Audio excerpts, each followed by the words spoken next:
So I've had quite a lot of people ask me about this fairly new Copilot readiness tool. And what I wanted to share with you today is how it's actually useful even if you're not ready for Copilot yet. How it helps you get your sites in order and identify any problems. So in the SharePoint Admin Center under Advanced Management, you'll see it's labeled as Pro. Now, I'm not entirely sure what license you need to get access to this because I'm accessing this with an unlicensed user. In other tenants, I've used licenses where I do have a Copilot license and others where I don't have a Copilot license, some with enterprise licenses, some without. So it looks like it's just available to most people on basic licenses, but whether it will stay that way, I'm not sure. So under Advanced Management, we've got this Prepare for Copilot with SharePoint Advanced Management, and there's an assessment that you can start. Now this does take a long time to run. When I ran this, it took several days to actually crawl through all of the SharePoint sites and the other apps to find problems. So I'm going to show you what it looks like after I've run it. So you'll see at the bottom here I have a summary because I ran this in the past, and I can see all the issues that are surfacing themselves across my tenant. Now, why I say this isn't really just for Copilot is because these are just general problems that you should be managing anyway. Even if you're not using Copilot, if you've got sites with the wrong sharing options, files that are overshared, then potentially they're going to appear in SharePoint Search and in other places, not just in Copilot. So Copilot might amplify that, but in reality, these are things we need to sort out anyway. So let's have a look at the first area, which is site lifecycle. So I've got a lot of sites that require attention, and this is because this is my demo tenant and a lot of these sites just aren't used. So it will actually identify which sites aren't used or haven't been used for a long time, and I can view the recommendations on what to do with this. Now when you do go into view recommendations, you get the option to download a report, and this report will give you the full list of those inactive sites and also sites that don't have owners as well. Remember, if a site doesn't have an owner, probably nobody's looking after that site, and it's something that's probably become orphaned at some point in the past. Now, when you get these, obviously, you still need to figure out what you're going to do with them, whether you archive them off. It says here you could make them read-only, and there's certain different things we can do with those sites. But just being aware of them is really useful. Missing site ownership, that's again a separate report where I can just see the sites that don't have that ownership, and again I can deal with those sites. Now this is the really interesting piece, which is the oversharing options. So if you've used Microsoft for a long time, you might be aware that when SharePoint and OneDrive first came out, some of the default options was to share with your entire organization, which was a nightmare. You might just press copy link, but that link actually works for everybody in your organization.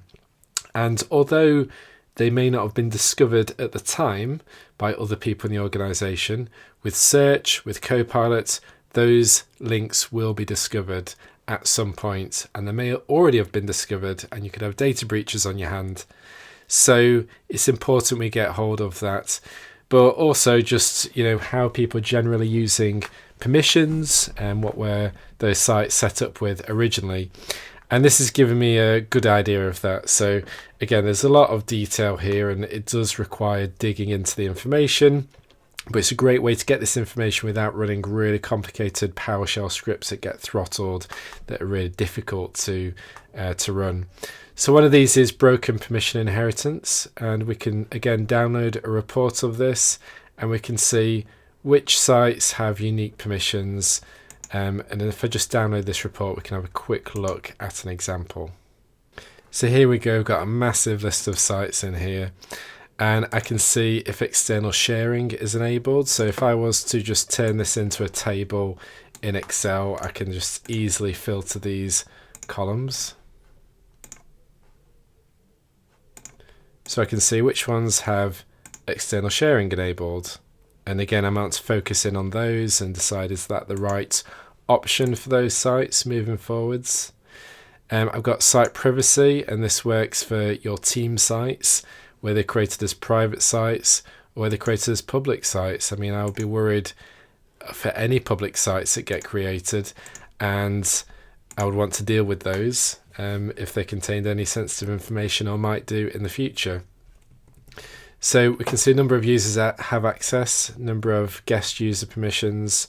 Again, I can sort these, and I can see which ones have the most sharing links, which ones might be the highest risk. Of course, they may be absolutely fine, but at least you're aware of it and you've got a report, so you can have a look at the sites that might be most affected. Items with unique permissions. Now, this might be people messing about with permissions, but in most cases it's going to be people clicking the share button and breaking the permission inheritance of that item. So again, these ones might be ones we need to have a think about, because if those sites aren't permissioned correctly, maybe they're using individuals instead of groups. Then if somebody new is added into that team, and we're not using groups, using individuals as the permissions, then they won't be able to see anything with broken permission inheritance. So again, it can highlight potential issues there as well. It's just a really good report to run and just get a good overview of what's happening across your sites. Org-wide site permissions. Again, these are ones that I am quite worried about, because these are the ones that identify potential sources of oversharing by showing sites that are shared with everyone except for external users. Now, again, there might be a good reason for that. But again, I can download that report.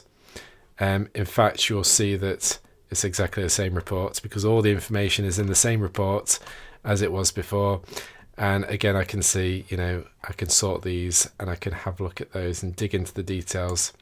So things like anybody with that link option, which works people outside the organization as well. I want to find out what's happening in those sites and if that is the appropriate setting for that particular site. And of course, we can go back and we can restrict those sites moving forwards by setting the default sharing options. And again, organizations with anyone, organization at anyone sharing links. Again, it's identified those three, and the report will be exactly the same. It's just all stored in that same report. So it gives us a really good overview of the sharing settings, permissions across your entire tenant. And I appreciate this may be like information overload, but at least you've got that information available to you. And again, it can help you investigate, see what policies need putting in place, and just give you that general confidence that your sites have the right settings, the right security features applied to them. At the bottom of this page, there's some useful guides as well about detecting inactive sites automatically, things like your policies that you can set, managing the sites with PowerShell as well. So some really good resources from, I think these go to Microsoft Learn. So there's some really good guides there.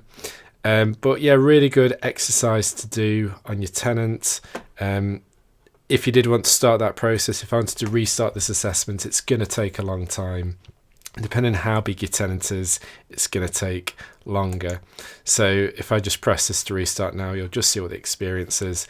It'll say in progress, and it's probably going to say that for a few days until it's ready. You have to keep coming back each day to see when that report is done.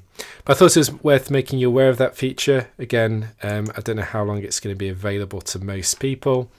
It's there to get you ready for Copilot, but actually I'll do this anyway. Make sure that your sharing settings are correct, your permissions are well managed across the tenant, and again, it just gives you some nice advice on how to manage those things moving forwards. So I hope you found this video useful. If you like our videos, please like and subscribe, and go to our website, find out more about what we do in SharePoint, how we can automate it, and make it really easy to use in both education and business.